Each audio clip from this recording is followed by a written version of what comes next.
Kumbe ni heshima yangu sasa nimlete kwenu mhubiri wetu, katibu mkuu Reverend Joseph Gabriel Marwa. Anapokuja na mama, makofi, simama kwa miguu. Wow. Tafadhali karibu sana katibu mkuu. Asante sana. Mungu akubariki. Mungu akubariki sana baba askofu. Watu wa Mungu, Bwana Yesu asifiwe. Bwana Yesu asifiwe sana. Nimefurahi sana kupata nafasi ya kuja mahali hapa, mahali ambapo pia nilitokea miaka ya nyuma, na neema ya Mungu imeendelea kuwepo mahali hapa, na Mungu awabariki sana. Na kabla sijasoma neno, ninapenda nitumie nafasi hii kukupongeza Mchungaji Kaganga kwa kupata tena nafasi ya kuwa askofu kwa mara nyingine tena kwenye jimbo hili la Zanzibar. Ulitoka kidogo kwa miaka michache, umerejea tena kuongoza tena jimbo letu la Zanzibar katika kipindi chenye maono makubwa ya kanisa letu ya miaka 13 ya moto wa uamsho. Tunamtaka Bwana na nguvu zake. Jamani, Bwana Yesu asifiwe. Hawa maaskofu sisi huwa tunawaita wazee wa kanisa la nchi. Wakati tunapokaa kwenye maamuzi ya kitaifa, hawa ndio washauri, hawa ndio wanaoshikilia mikono ile ya uongozi wa kitaifa. Hawa ndio tunaamua nao ya kwamba kanisa letu zuri la TAG tunalipeleka wapi, kwa viwango gani na kwa kasi gani, na tunaweza tukasimama pamoja kwa mbinu za namna gani kumnyanyasha shetani na kumnyang'anya watu kwa ajili ya ufalme wake mtakatifu. Jina la Mungu wetu libarikiwe sana. Ninapenda kupitia nafasi hii pia kukupongeza kwa kazi nzuri ya ushirika wa kanisa letu la Tanzania Assemblies of God hapa Kariakoo, na ninamwamini Mungu ya kwamba kila wakati utukufu wa mwisho utakuwa mkubwa kuliko ule wa kwanza. Wiki kama hili miaka 2000 iliyopita ilikuwa ni wiki la kindumbwe. Kwa upande mmoja tunayoona mateso ya Yesu Kristo, lakini kwa upande wa pili Yesu anafanya kazi kubwa kwenye ulimwengu wa roho. Hili ndilo wiki lile ambalo ardhi ilipiga saluti na kutetemeka mbele ya mfalme Yesu akikamilisha kazi ya ukombozi. Wiki kama hili nataka nikuambia, jua lilipiga saluti likasema kuna mwanaume mmoja tu duniani, kabla yake hajakuwako na baada yake hata kwako. Huyo mwanaume anaitwa jina lake Yesu. Ilikuwa ni wiki kama hili wakati makaburi yalipokuwa yanafumuka yenyewe, yanasema tubaki tena chini ya ardhi kwa sababu yuko mmoja awezai kutikisa vifungo na magereza yote yaliyokamata watu katika ulimwengu usioonekana. Ilikuwa ni wiki kama hili wakati wanaume wengine wanaangalia upande huu, wanaangalia upande huu, wanaangalia upande huu, wanasema hata toka. Alishuka malaika kama trafiki akagusa mlango akasema kaa pembeni we mlango. Yuko mtu mmoja ameshinda tena mapate kushinda, anatakiwa kutoka. Ilikuwa ni wiki kama hili mwanaume anakwenda kufa, anatangaza mkutano, tukutane Galilaya, mimi nakwenda lakini nitarudi, mimi naondoka lakini nitarudi. Wanaobandika matangazo endelee kubandika, maana ninao uhai wa kutoa, nikautoa tena katika jina la Yesu Kristo. Naomba kusikia mtu mmoja anasema amina. Wiki kama hili shetani alinyanyaswa. Wiki kama hili shetani alikula kisago. Wiki kama hili shetani alipigwa. Wiki kama hili jina la Yesu lilitukuzwa. Wiki kama hili ilikuwa ni maajabu ya maajabu. Na kwa kuwa tunakumbuka kazi ya msalaba, wiki hili kuna mambo yatatokea. Kuna watu watafunguliwa wiki hili. Kuna watu wataponywa wiki hili. Kuna watu watatendewa maajabu. Hili ndilo wiki lile ambalo mfalme atathibitisha tena ya kwamba yeye ni mshindi na hana mpinzani, katika jina la Yesu Kristo mwana wa Mungu aliye hai. Jamani, Bwana Yesu asifiwe. Wiki hili sio wiki la kawaida,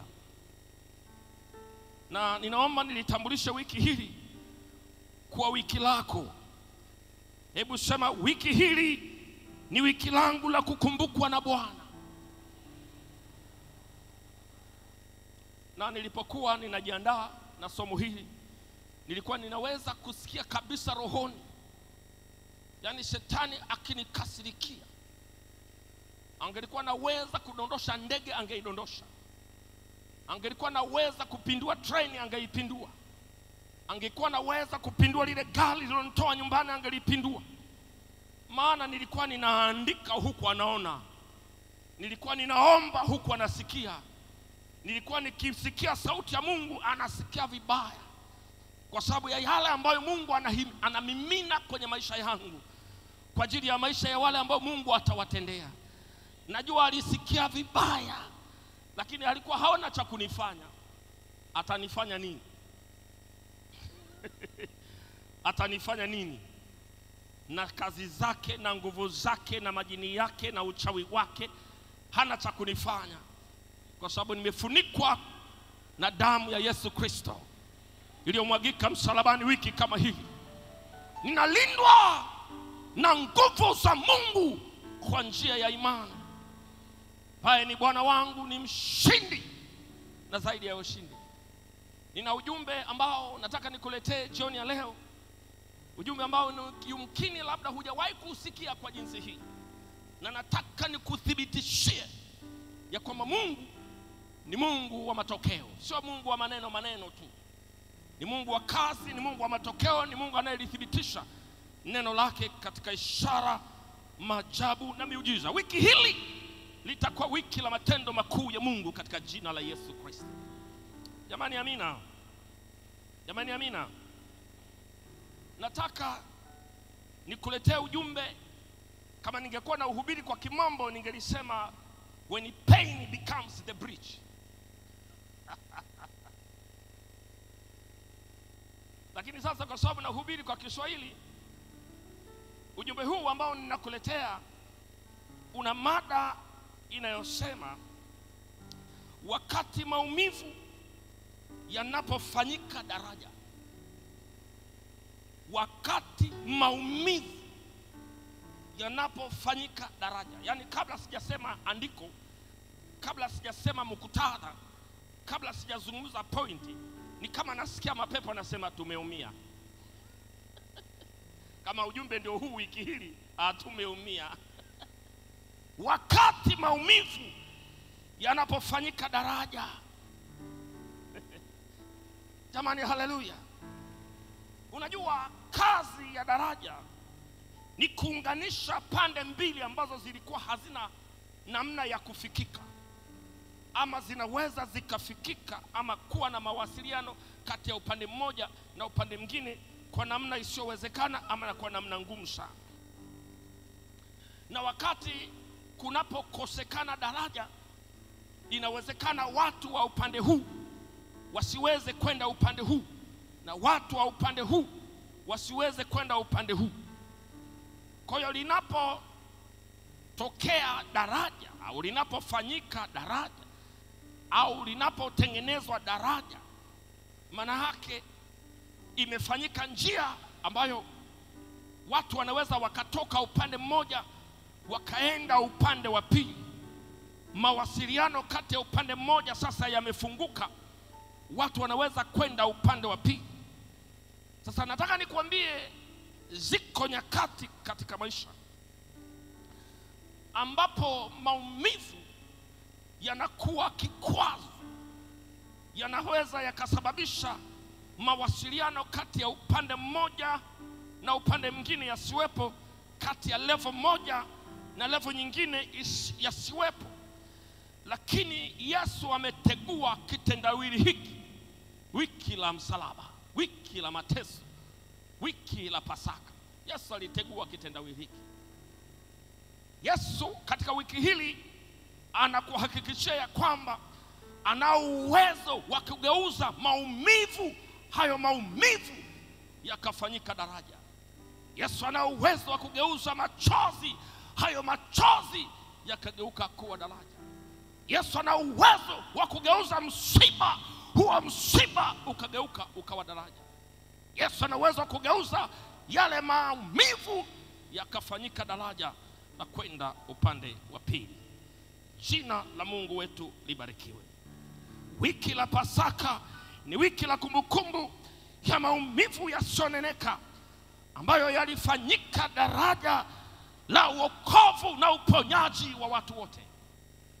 Wiki kama hili ni wiki ambayo tunakumbuka mateso ya Yesu, maumivu ya Yesu, mapito ya Yesu, majaribu ya Yesu, mijeredi na kifo cha Yesu Kristo, ambacho kwa kifo hicho, kwa maumivu hayo, kwa mateso hayo, alifanyika daraja la ukombozi, daraja la watu walio kwenye vifungo, walio kwenye magereza, walio kwenye mateso, walio kwenye uchawi, walio kwenye mizimu, waliowekwa kwenye vibuyu, waweze kupata mahali pa kukanyaga na kwenda upande wa pili, katika jina la Yesu Kristo, mwana wa Mungu aliye hai.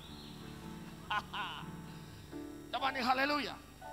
Naomba nisome pamoja nawe andiko kutoka wa Filipi sura ya 2 mstari wa 5 mpaka ule mstari wa 11. Wa Filipi sura ya 2 mstari wa 5 mpaka wa 11. Maandiko yananena, iweni na nia hiyo hiyo ndani yenu, ambayo ilikuwamo pia ndani ya Kristo Yesu, ambaye yeye mwanzo alikuwa yuna namna ya Mungu, naye hakuona kule kuwa sawa na Mungu kuwa ni kitu cha kushikamana nacho, bali alijifanya kuwa hana utukufu, akatwaa namna ya mtumwa, akawa ana mfano wa wanadamu. Tena alipoonekana ana umbo kama mwanadamu, alijinyenyekeza, akawa mtii hata mauti, na mauti ya msalaba. Kwa hiyo tena Mungu alimwadhimisha mno, akamkirimia jina lile lipitalo kila jina, ili kwa jina la Yesu kila goti lipigwe, la vitu vya mbinguni na vya duniani na vya chini ya nchi, na kila ulimi ukiri ya kuwa Yesu Kristo ni Bwana, kwa utukufu wa Mungu Baba. Mungu alibariki neno hili. Jamani, Bwana Yesu asifiwe. Unajua ibilisi hana anachoweza kufanya. Akafika mahali akaita kikao cha sherehe, akasema, kwa namna nilivyofanya, na kwa namna nilivyovuruga, na kwa namna nilivyoharibu, na kwa namna nilivyochafua, na kwa namna nilivyoangamiza, na kwa namna nilivyologa, na kwa namna nilivyotega, na kwa namna nilivyopotosha, na kwa namna nilivyodanganya, na kwa namna nilivyofanya, Mungu hana cha kufanya. Afanye vya kufanya, hana cha kufanya, kwa sababu kilichofanyika ni beyond repair. Kilichofanyika ni beyond salvation. Kilichofanyika ni beyond redemption. Kilichofanyika ni beyond salvation. Nimeharibu kwa namna ambayo Mungu hana cha kufanya. Na nataka nikwambie kitu ambacho ibilisi amefanya kwenye koo za watu, amefanya kwenye mataifa ya wanadamu, amefanya kwenye makabila ya wanadamu, amefanya kwenye afya za wanadamu, amefanya kwenye jamii ya wanadamu, amefanya kwenye rika za vijana. Sio jambo dogo.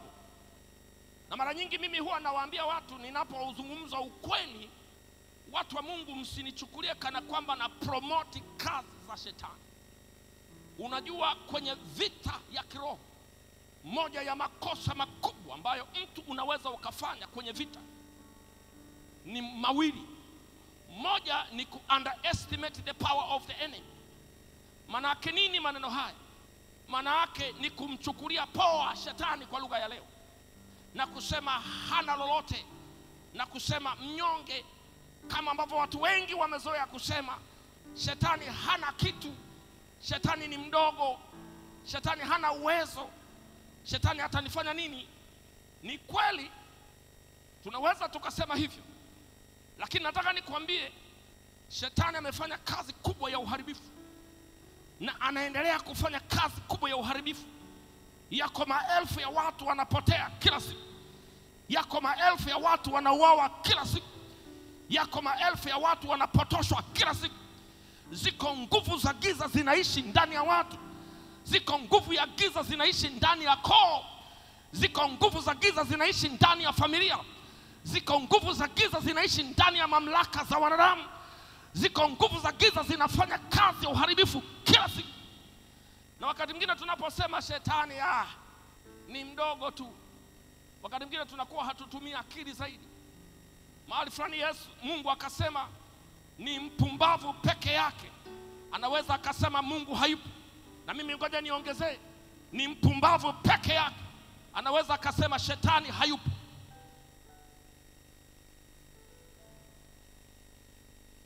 Nikitaka kujua shetani yupo, nafungua macho yangu na kuangalia kazi za uovu na kazi za uharibifu na kazi za dhambi na kazi za giza na nguvu ya magonjwa na nguvu ya uasi na nguvu ya chuki na maharibiko ya dunia yanayozidi kuharibika. Hali ya dunia tulionayo ni mbaya kuliko wakati mwingine ambao tumewahi kuwepo. Nataka nikuambia, watu wa Sodoma na Gomora wakiinuka kwenye dunia yetu ya leo, wanaweza wakasema dunia yetu ya wakati ule ilikuwa ni takatifu, kwa sababu kiwango cha uharibifu ambacho shetani anafanya katika siku za mwisho ni kiwango cha kutisha. Ukisoma Ufunuo, Biblia inasema anafanya hivyo akijua ana muda mchache tu wa kufanya kazi yake mbaya. Tunaishi katika nyakati ambazo kama shetani ana silaha za akiba, kama shetani ana majeshi ya akiba, kama shetani ana akili ya akiba, kama shetani ana ujuzi wa akiba, vimefunguliwa ili wakati huu aweze kufanya uharibifu ambao haujawahi kutokea. Lakini pamoja na hayo yote, yuko Mungu aliye mwokozi wa watu na dhambi zao. Jamani, Bwana Yesu asifiwe. Jamani, Bwana Yesu asifiwe. Kosa lingine la wakati wa kivita ni overestimating the power of the enemy. Hili ni kosa lingine wakati wa vita. Unapokwenda vitani, alafu ukamtazama adui, alafu ukajitazama wewe, ukalinganisha nguvu zako, ukalinganisha uzoefu wako, ukalinganisha majeshi yako, na ukajiona huwezi. Unajiona huwezi kwa sababu unaona ukuu, unaona nguvu, unaona uwezo, unaona wingi. Unajiona wewe huwezi. Na ndio maisha ya watu yalipofika. Maisha ya watu wengi ni maisha yaliyosalimu amri kwa shetani. Yani kuna watu literally kabisa wanauza nafsi zao, wanauza roho zao, wanaziuza kwa shetani. Ilikuwa inafanyika kwa siri, sasa sio siri tena, ni waziwazi kabisa. Watu wanauza roho zao, wanauza nafsi zao, wanauza maisha yao, wanauza utu wao kwa ulimwengu wa mapepo, kwa ulimwengu wa majini, kwa ulimwengu wa giza. Na wanauza kwa sababu wanatafuta maisha, wanatafuta hatima, wanahangaika na faida ya dunia hii. Niko hapa kukuambia ya kwamba kama yuko mtu mmoja amekata tamaa, kama yuko mtu mmoja anapita wakati mbaya, kama yuko mtu mmoja amevunjika moyo, niko hapa kukuambia yuko mwanaume mmoja ambaye alijaribiwa kwa namna zote, akashinda dhambi zote, akashinda magonjwa yote, akashinda mapigo yote, akashinda maumivu yote. Na kwa sababu alishinda, tunao ujasiri siku ya leo kuihubiri dunia inayotuzunguka ya kwamba Mwokozi yupo na Mwokozi anaishi. Kila kinachodhaniwa kimeshindikana kwenye akili za wanadamu, kwa Mungu kinawezekana. Ngoja nikwambie mtu wa Mungu, unajua wewe unayelala usingizi, ninapokueleza uko msaada katika Yesu, unaweza usielewe. Unajua kuna watu hawalali, wewe unalala. Kuna watu hawapati usingizi, wewe unapata usingizi. Kuna watu hawawezi kula, wewe unakula. Kuna watu wamepangiwa utakula hiki na hiki, hiki na hiki, hautakula. Kuna watu wanalia maumivu ya miguu, kuna watu wanalia maumivu ya mgongo, kuna watu wanalia maumivu ya macho, kuna watu wanalia maumivu ya ndoa, kuna watu wanalia maumivu ya namna moja ama nyingine. Tunaishi kwenye ulimwengu ambao watu wengi wamekata tamaa, watu wengi wamevunjika moyo, watu wengi wanaonewa, watu wengi wamekaliwa na mapepo, watu wengi wamekaliwa na majini, watu wengi wanaenda jehanamu, watu wengi wanatenda dhambi. Nikana kwamba hauko msaada, niko hapa kutangaza yuko mwanaume mmoja aliteseka usiteseke, alilia wewe usilie, aliumia wewe usiumie. Bwana Yesu asifiwe. Maumivu ya Bwana Yesu yalifanyika daraja. Maumivu ya Bwana Yesu yalifanyika daraja. Mateso ya Kristo ni mkono unaomshika mtu aliye upande wa pili na kumuonyesha njia aweze kuvuka upande mwingine. Jina la Mungu wetu libarikiwe. Jina la Mungu wetu libarikiwe. Jina la Mungu wetu libarikiwe. Hivi ni kwa nini Yesu aliteseka? Ni kwa nini mwenye haki Yesu Kristo alipitia mateso makali namna ile? Yako mambo matano nataka nikutafakarishe jioni hii ya leo. Yako mambo matano nataka tutafakari pamoja. Ninapoutafakari ujumbe huu jioni hii ya leo, na katika tafakari hii nataka niaweke makundi ya watu katika makundi yenye changamoto za aina tofauti tofauti. Unajua Yesu, jambo la kwanza, hakuteseka kwa sababu ilikuwa ni bahati mbaya, ilikuwa ni accident of nature. Yako mateso ambayo yanatokea duniani leo kwa sababu ni bahati mbaya, ni accident of nature. Limetokea kwa sababu ni bahati mbaya. Mimi kama mwanadamu nitafanya nini? Na bahati mbaya zipo. Lakini Yesu hakuumia, Yesu hakufa, Yesu hakuteswa, Yesu hakupigwa kwa sababu ilikuwa ni bahati mbaya. Aliangukia kwenye mikono ya watu wabaya. Huwa ziko bahati mbaya. Nakumbuka jamaa zangu fulani walikuwa wanasafiri kutoka mkoa mmoja kwenda mkoa mwingine, wakakutana na majambazi waporaji, wakasimamisha gari kwa nguvu. Waliposhuka mle walikuwa watu wako mle, wakajitambulisha kwa nafasi zao na vyeo vyao. Wale majambazi wakawaambia, leo ni bahati mbaya yenu, mmekutana na watu wabaya, na kazi yetu sisi watu wabaya ni kufanya ubaya. Kwa hiyo leo ni ubaya ubaya.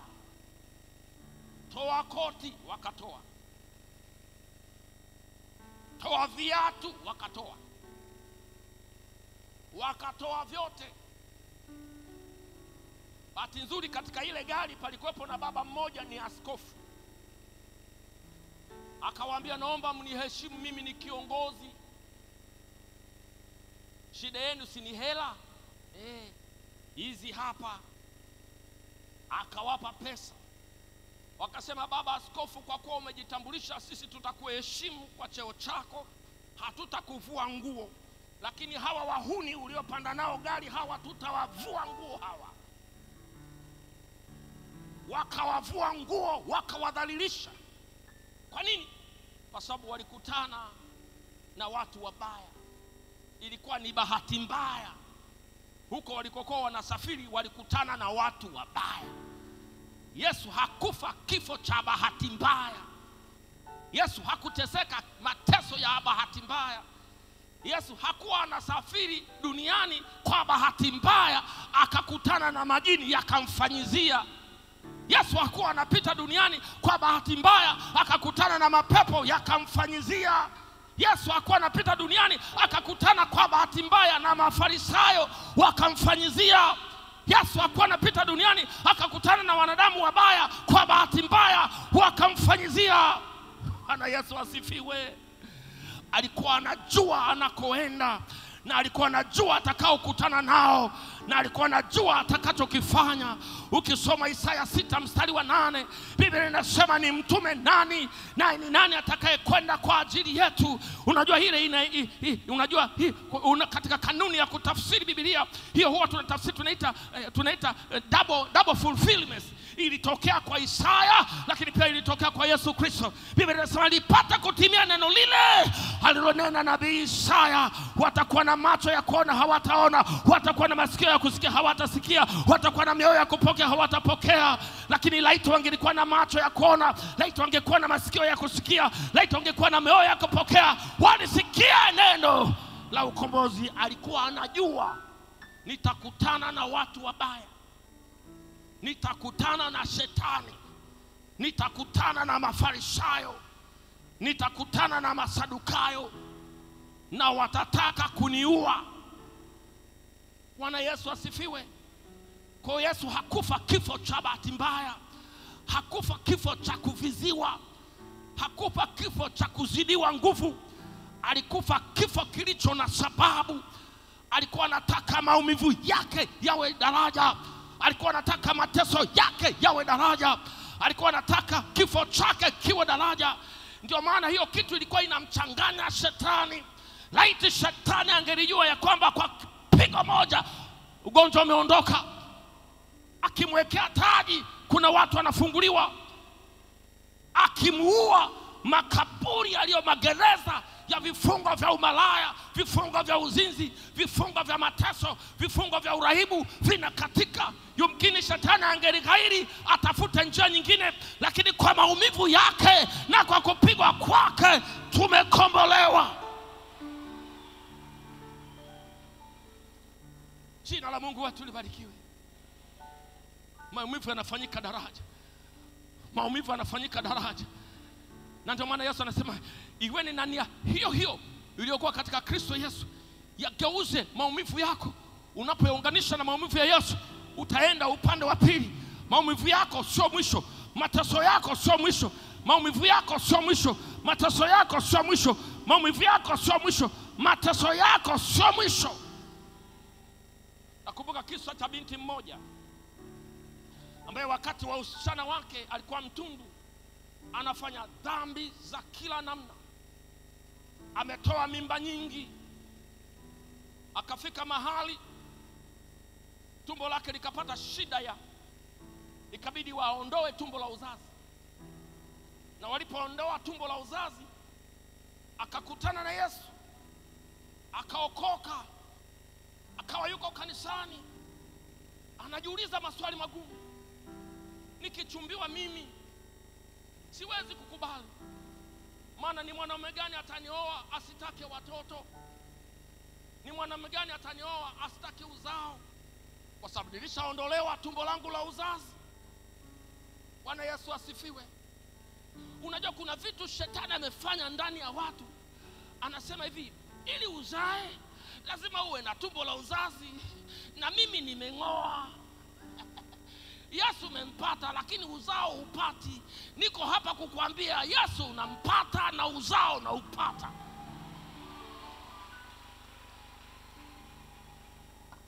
Nasema hivi, Yesu umempata na uzao unampata, kwa sababu Yesu alifanyika mateso, Yesu alifanyika maumivu, Yesu alishinda kifo, Yesu alipita mahali hapo pasipo na majibu ya kibinadamu ili akutengenezee muujiza. Wiki hili ni wiki la muujiza. Kuna mtu tumbo lake linaota, kuna mtu mishipa yake inakaa sawa, kuna mtu macho yake yanakaa sawa, kuna mtu miguu yake inakaa sawa, kwa sababu Yesu amefanyika daraja. Yesu amefanyika daraja. Yesu amefanyika daraja. Yeye hakufa kifo cha bahati mbaya. Umenielewa mtu wa Mungu? Umeelewa mtu wa Mungu? Ngoja nikuletee kundi la pili ambalo linatambulisha kitu alichokifanya Yesu. Matukio mabaya yaliyokuwa nje ya uwezo wa kibinadamu.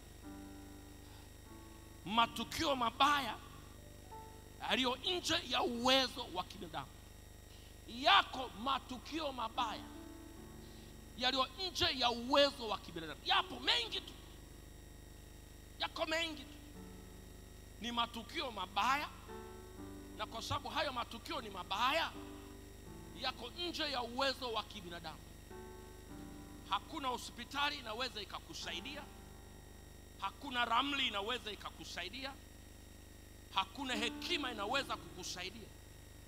Ni matukio yaliyo katika nje ya uwezo wa kibinadamu. Katika moja ya mikasa walionayo wanadamu, iko mikasa iliyo ndani ya uwezo wa kibinadamu. Wanaweza wakakuchangia, wakakupeleka India, wakakupeleka Japani, wakakupeleka Marekani, wakakupeleka Ulaya, na ukarudi mzima hapa. Lakini yako matukio yaliyo nje ya uwezo wa kibinadamu. Yako matukio yaliyo nje ya uwezo wa kibinadamu. Katika siku za karibuni Mungu amenishangaza. Nimemuona akifanya Mbeya, nimemuona akifanya Mwanza, nimemuona akifanya Geita, nimetoka juzi Mara, nimemuona akifanya maajabu. Tulikuwa kwenye kongamano moja kule Geita, wakati tunawaambia vijana iko nguvu ya Yesu ndani yenu, tunawaambia vijana, tunawaaminisha vijana waliookoka iko nguvu ndani yenu, tunawaaminisha wachungaji, tunawaaminisha wazee wapate kuamini ile nguvu ya ushindi wa Yesu Kristo iliyo ndani yao. Tulichochea, na baada ya kuichochea sawa sawa ikakolea, tukamwita Roho Mtakatifu akashuka juu yao. Walipotoka pale wakaenda kwenye vijiji vyao, wakaenda kwenye familia zao, wakaenda kwenye koo zao. Zikawa zinaingia clip hapa, sababu tuko kwa mganga, tunachoma tunguli zake zote. Wakaanza kusaka vichaa, watu ambao ni najua kuna vichaa wa tarafa, kuna vichaa wa vijiji, kuna vichaa wa soko. Wamefunguliwa kwenye familia, walishakata tamaa. Nguvu ya Yesu. Nataka nikwambie, yako mambo yako nje ya uwezo wa mwanadamu, lakini yako katika uwezo wa Mungu. Yale mambo yaliyo katika nje ya uwezo wa mwanadamu. Yesu aliteseka, Yesu aliumia, Yesu alipigwa, Yesu alivuja jasho, Yesu alivuja damu, Yesu alikufa ili awe daraja, ili watu kama hao, watu kama hao, watu kama hao, watu kama hao, watu kama hao wapate kumwona Mungu, watu kama hao wapate uponyaji.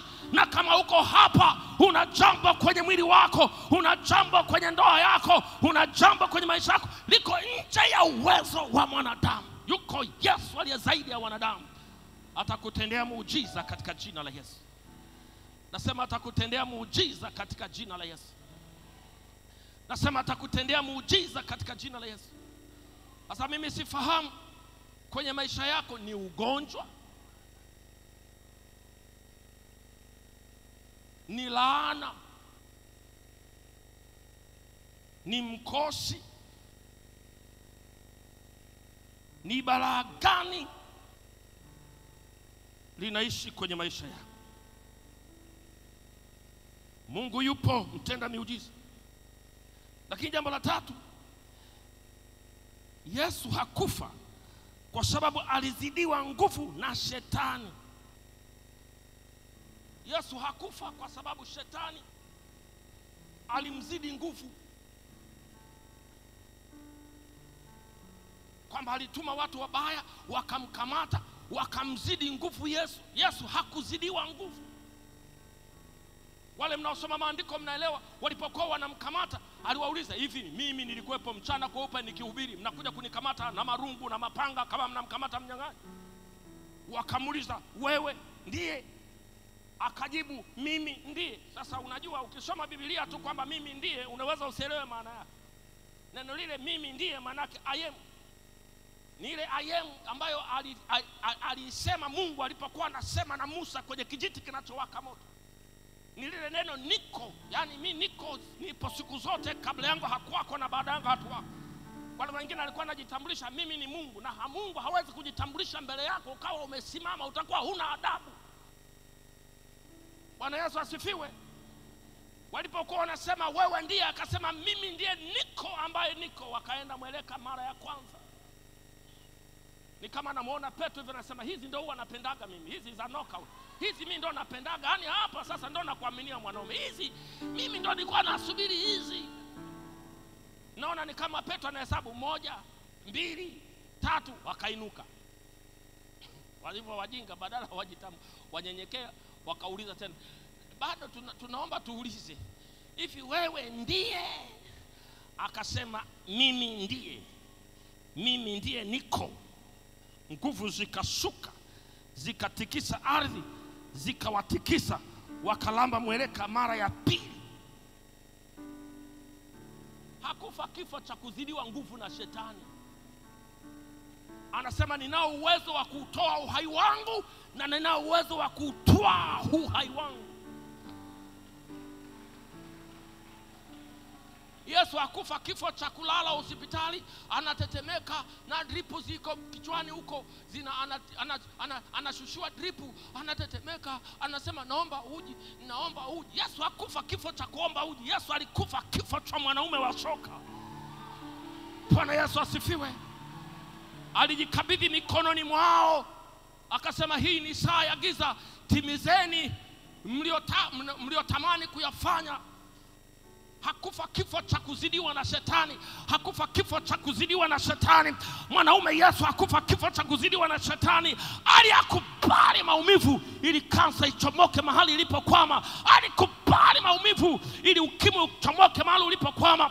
Alikubali maumivu ili majini yasiwe na mamlaka juu ya wanadamu. Alikubali maumivu ili mapepo yasiwe na mamlaka juu ya wanadamu. Alikubali maumivu ili wewe usiweze kulogeka tena. Alikubali maumivu ili ukisema kwa jina la Yesu mapepo salimu amri, mnasalimu amri. Jina la Mungu wetu libarikiwe. Jina la Mungu wetu libarikiwe. Kwa hiyo Yesu wetu hakufa kifo cha kuzidiwa na shetani, kwa sababu shetani sio mshindani wake, wala shetani sio level yake. Wakati akiwa hai, shetani alipokutana na Yesu, yeye alikuwa na sujudu, anapiga kelele, anasema hivi ndio umekuja kutuangamiza kabla ya saa yetu. Hata shetani anajua anatakiwa kuangamizwa na Yesu. Jina la Mungu wetu libarikiwe. Hakufa kifo cha kuzidiwa na shetani. Lakini jambo la 4, Yesu hakuteseka kwa sababu alikuwa na umri mkubwa na amezeeka, na sasa anakufa kifo cha uzee. Yesu hakufa kifo cha uzee. Maana kuna wakati unazeeka mpaka unakuwa wa kuanuliwa na kuanikwa. Wako watu wanazeeka, hawawezi kuona tena, hawawezi kutembea tena. Watu wote wakicheka haoni cha kucheka, maana vyote vimeisha.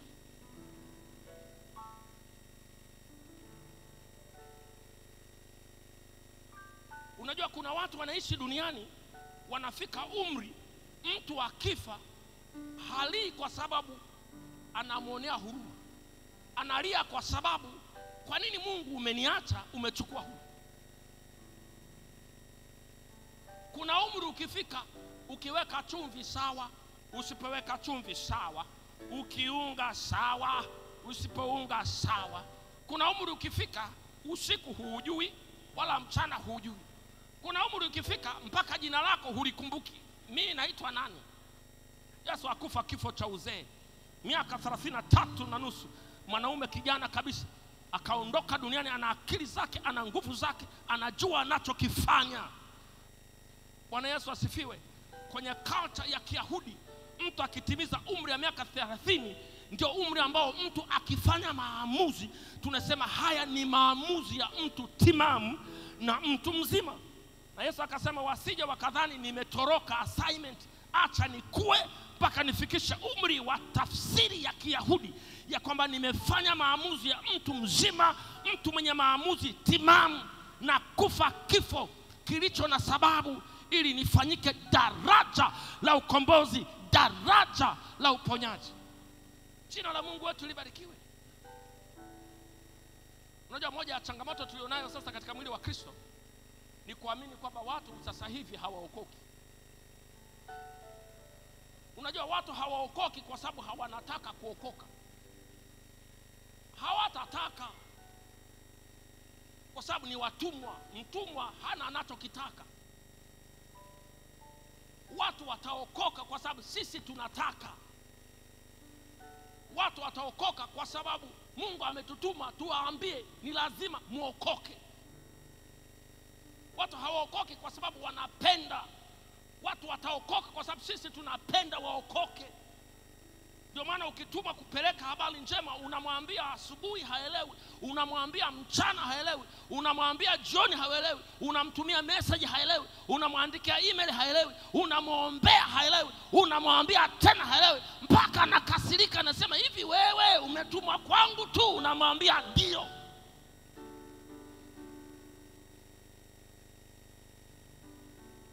Jamani, Bwana Yesu asifiwe. Yule mtu aliyenishuhudia mimi alikuwa ananiambia tena, akaniambia tena, akaniambia tena, akaniambia tena, mpaka nikamtukana. Bado ananiambia, akanipa Biblia yake, sikuisoma, akakasirika, akawa anafunga. Bado ananiambia, akaniambia mpaka nikamwambia hivi wewe huchoki? Anasema mimi sikutumwa kuchoka.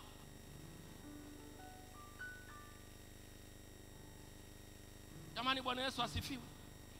Yesu amefanyika daraja la watu kufunguliwa, la watu kuponywa, la watu kuwekwa huru. Na wiki hili ni wiki la watu kuponywa, ni wiki la watu kufunguliwa, ni wiki la watu kuwekwa huru, ni wiki la watu kufunguliwa akili zao na fahamu zao. Hakufa kifo cha umri. Hakufa kifo cha kutoroka. Yesu hakutoroka. Yesu hakutoroka. Na ndio maana alipofufuka aliwaambia wanafunzi, nataka tukutane. Alikutana kwenye event tofauti nyingi tu. Hata wasioamini aliwaambia, shikeni mikono yangu, mimi sio mzimu, nimetoka katika wafu, nimefufuka. Yesu hakufa kifo cha kutoroka, hakufa kifo cha uzee, hakufa kifo cha umri. Yesu hakufa kifo cha dhambi. Hakuwa mtenda dhambi. Vitabu vyote vya Kikristo na visivyo vya Kikristo vinathibitisha ya kwamba Yesu alikuwa ni mwenye haki. Hajawahi kushuhudiwa na mtu yoyote, na dini yoyote, na jamii yoyote, na taifa lolote, na watu wa wakati wowote. Hata wanasayansi wamefanya utafiti, yumkini watagundua kuna mahali Yesu amejikwaa. Hakuna mahali ambapo Yesu ameshuhudiwa alitenda dhambi ya aina yoyote. Alikuwa ni mwenye haki.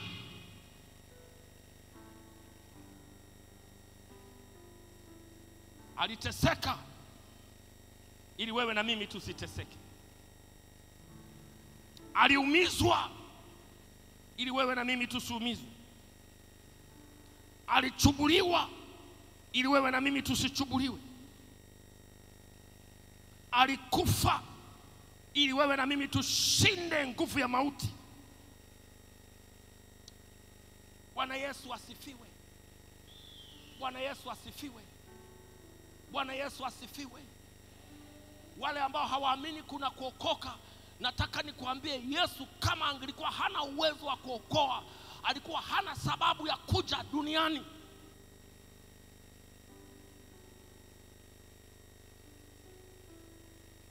Alikuwa na sababu gani ya kuja duniani mtu ambaye hana uwezo wa kuokoa?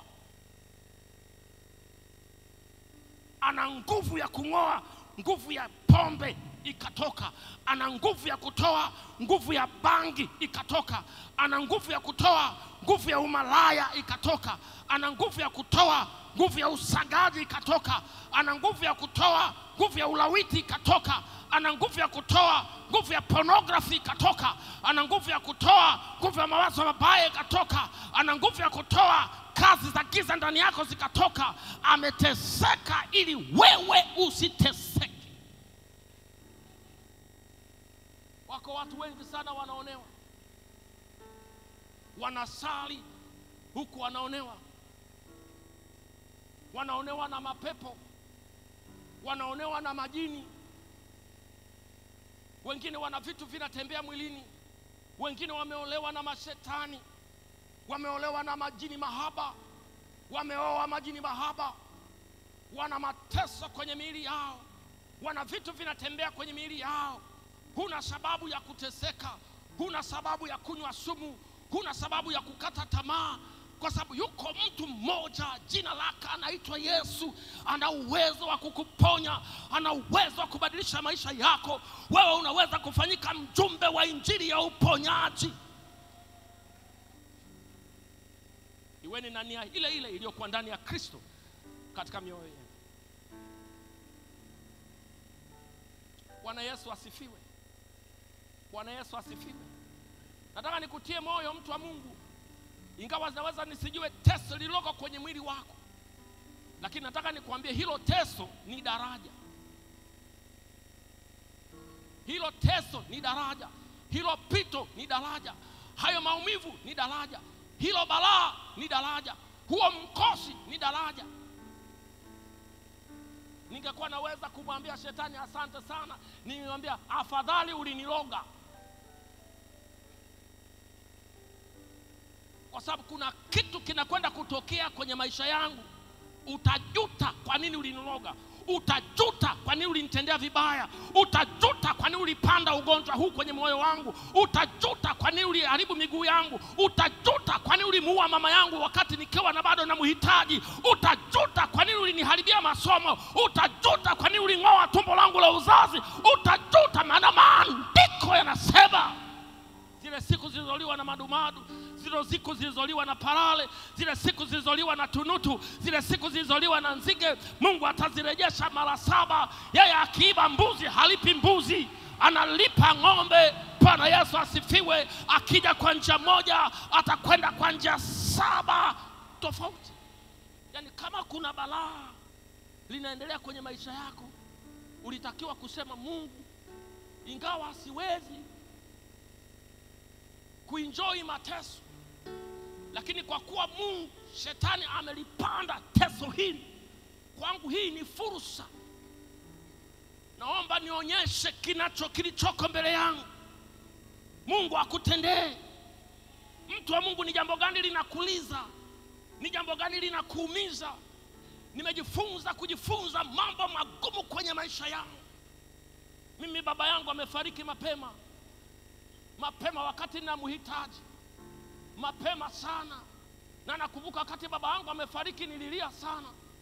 Nikasema, Baba ulinipenda, Baba ulitutunza, hakuna kitu tulipungukiwa. Mimi ni moja kati ya watoto wa mzee Gabriel waliosoma kwa fahari.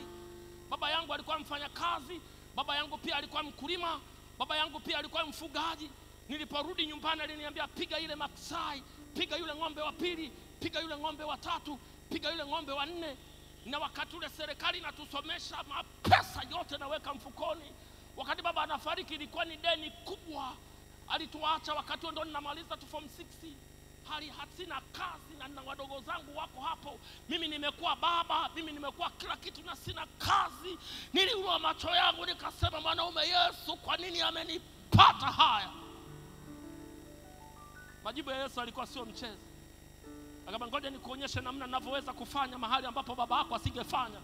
Ngoja nikufanyia kitu ambacho baba yako asingeweza kufanya. Ngoja nikufanyia kitu ambacho baba yako asingeweza kufanya. Ngoja nikufanyia kitu ambacho baba yako asingeweza kufanya. Unaweza kuwa unalia mume ameondoka, ngoja Yesu akufanyia kitu ambacho mume wako hawezi kufanya. Inawezekana huna kazi sasa, ngoja Mungu akufanyia kitu ambacho kazi haiwezi kufanya. Bwana Yesu asifiwe. Mruhusu Yesu kufanya kitu ambacho madaktari hawezi kufanya, kwa sababu aliumia ili wewe usiumie. Jina la Mungu wetu libarikiwe. Na sasa nina kila sababu ya kumwambia Bwana Yesu, ninakushukuru kwa mambo yote. Hata pasipo baba, wewe bado ni baba. Hata pasipo hiyo vilivyovitamanika kwa jinsi ya mwili, wewe umefidia zile siku. Wewe umefidia zile siku. Jamani, Bwana Yesu asifiwe. Unaweza ukawa unaishi njia ya upotofu, unaweza ukawa unaishi njia ya dhambi, unaweza ukawa unaishi njia ya uovu, kwa sababu nadhani nikimwamini Mungu sitapata mahitaji yangu. Nikimwamini Mungu ninaweza nikalala njaa. Nikimwamini Mungu ninaweza nikaharibikiwa. Nikimwamini Mungu ninaweza nisipate utoshelevu. Nataka nikwambie, muamini Yesu, hajawahi kubaki na deni, hajawahi kubaki na deni. Waliwahi kumuuliza, baba, tumeacha mashamba, tumeacha nyumba, tumeacha mali, tumeacha watu, tutapata nini? Mwanaume Yesu akamwambia, mimi ndio naitwa kocha mchezaji, mtapata mara 100, sio mara 2, sio mara 3, sio mara 5, mtapata mara 100, mtapata mara 100, mtapata mara 100. Ninamwona Daudi akikiri kwa kinywa chake, anasema nalikuwa mdogo na sasa ni mtu mzima, sijaona watoto wenye haki wakipita majalalani wakiokota makopo. Mwenye haki alianza kwa shida, hakumaliza kwa shida. Jamani, Bwana Yesu asifiwe. Ndio maana tunapoyaona maisha ya Yesu Kristo, ni mfano wa uaminifu wa Mungu, ni mfano wa nguvu za Mungu, ni mfano wa uwezo wa Mungu, ni mfano wa matendo makuu. Anazaliwa kwenye holi la kulia ng'ombe, mahali pana harufu, pana uchafu. Mwanaume anaondokea horofani, alitokea kwenye holi, anaondokea horofani. Unaweza kaanza na mlo mmoja, unaweza kaanza hakuna naye kujua, unaweza kaanza mtu wa kawaida, unaweza kaanza sasa una magonjwa, unaweza kaanza sasa umejaa madeni, unaweza kaanza sasa umefiwa na mume, unaweza kaanza sasa una elimu ndogo. Lakini nataka nikwambia, mwisho wa Bwana siku zote ni mwema. Na wiki hili nitakuwa nalithibitisha hilo, ya kwamba Mungu ni mwaminifu. Kuna watu imani yao imetindika, kuna watu wamezomewa na dunia, kuna watu wamezomewa na watu, kuna watu wamezomewa na maisha, kuna watu wamezomewa na matukio, kuna watu wanapita kwenye nyakati ngumu, kuna watu wanakata tamaa, kuna watu wanapunguza spidi, kuna watu wamebadili vipaumbele, kuna watu wameshuka moyo. Niko hapa kukuinua tena imani yako, utembee kwa jeuri, utembee kwa kujiamini, utembee kwa kumtumaini. Hata shetani akikupiga teke, amekuongezea mwendo, Yesu atakutendea, Yesu atakutokea, Yesu atakuponya, Yesu atakuhuisha, Yesu atakushika mkono, Yesu atakutendea maajabu. Jina la Mungu wetu libarikiwe. Kuna wengine kazi zitawafuata nyumbani. Bwana Yesu asifiwe. Kuna wengine promotion zitawafuata nyumbani. Bwana Yesu asifiwe. Kuna wengine mtafuatwa na watu ambao hata kwa jina humjui, ili upate kujua ya kwamba hii ni chanda cha Mungu, huu ni mkono wa Bwana. Nami jioni leo nataka kuomba na kusanyiko hili, mumwamini Yesu. Mapito yako Yesu ana majibu, maumivu yako Yesu ana majibu, mateso yako Yesu ana majibu, magonjwa yako Yesu ana majibu. Unaweza kaa ulishaombewa na sasa umekata tamaa. Mimi nataka nikwambie, atakaye hachoki mpaka amepata. Mimi nikiwa na hitaji, siogopi kuombewa mara 2, siogopi kuombewa mara 5, siogopi kuomba mara 10, siogopi kumtafuta Mungu mara 20, mpaka nimepata. Na ndio maana unamwona Elia nabii anamwambia hivi, dogo, nenda mashariki, umeona nini? Akamwambia sijaona kitu. Akamwambia nenda tena, umeona nini? Sijaona chochote. Akamwambia nenda tena. Na huyu ni nabii mwenye uwezo wa kuita moto ukashuka.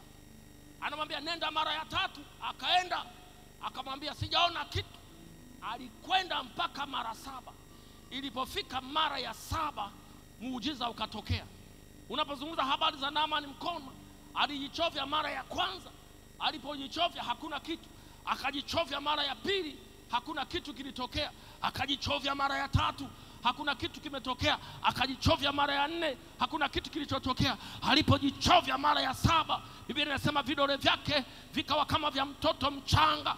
Inawezekana umetafuta mara ya kwanza hujapata, umetafuta mara ya 2 hujapata, umeomba mara ya kwanza hujapata, umeomba mara ya 2 hujapata, umefunga mara ya kwanza hujapata, umefunga mara ya 2 hujapata, na sasa dunia inakuzomea.